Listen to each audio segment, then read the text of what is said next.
Before the renewal on Sinai's heights, there was the first covenant, the moment Yahweh bound himself to a people newly freed from Egypt's yoke. At the foot of the mountain, thunder and cloud veiled his glory while a trembling nation waited below. Out of that cloud came both invitation and warning. If you will indeed hear my voice and guard my covenant, then you shall be my treasured possession among all peoples. Exodus 19:5. The people answered with one heart, all that Yahweh has spoken we will do.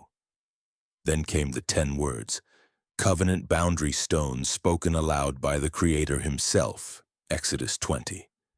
They were followed by the mishpatim, Exodus 21-23, which include judgments and ordinances that shape the life of a just and merciful community, such as care for the poor, rest for the land, honesty in trade, and the holy rhythms of Sabbath and festival. Finally, in Exodus 24, the covenant was sealed. Moses built an altar, 12 pillars for the 12 tribes, and offered burnt offerings of peace. The book of the covenant was read, and the people again pledged obedience. Blood was sprinkled upon the altar and the assembly as a sign of shared life between Yahweh and his people. Moses declared, behold, the blood of the covenant that Yahweh has made with you in accordance with all these words. Exodus 24:8.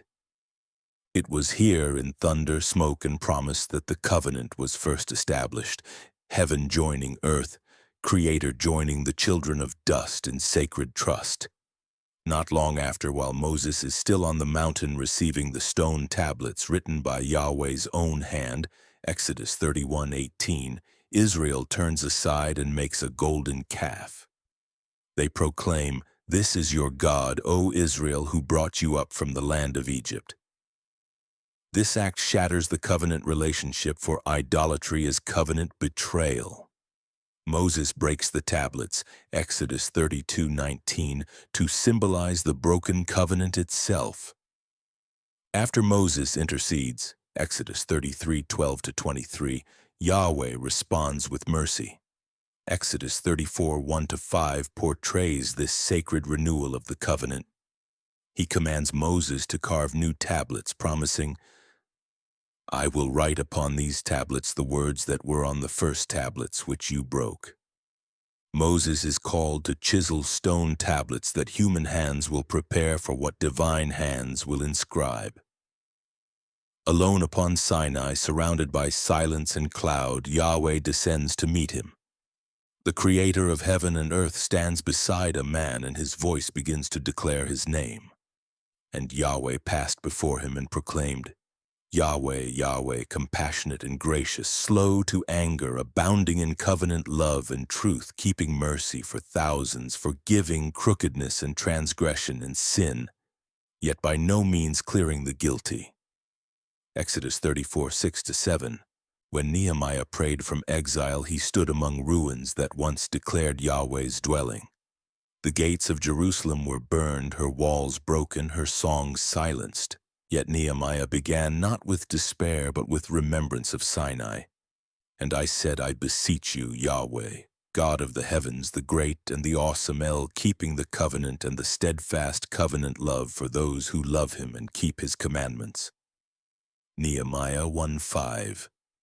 He looked not to the stones for hope, but to the covenant keeper himself, the one who never forgets his promises, even when his people forget theirs. Throughout Scripture, Yahweh is not only the maker of the covenant, but the remembrancer of it. He remembers Noah in the flood, Abraham in waiting, Rachel in barrenness, Israel in Egypt, and his people in exile.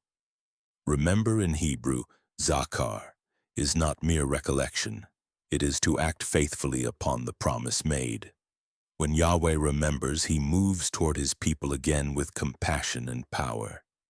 We, like Nehemiah, live amid our own broken moral, spiritual, and communal walls. The foundations of covenant life have cracked under the weight of neglect. Yet the call remains, not to despair, but to kneel and say, remember your covenant, Yahweh, and look upon us.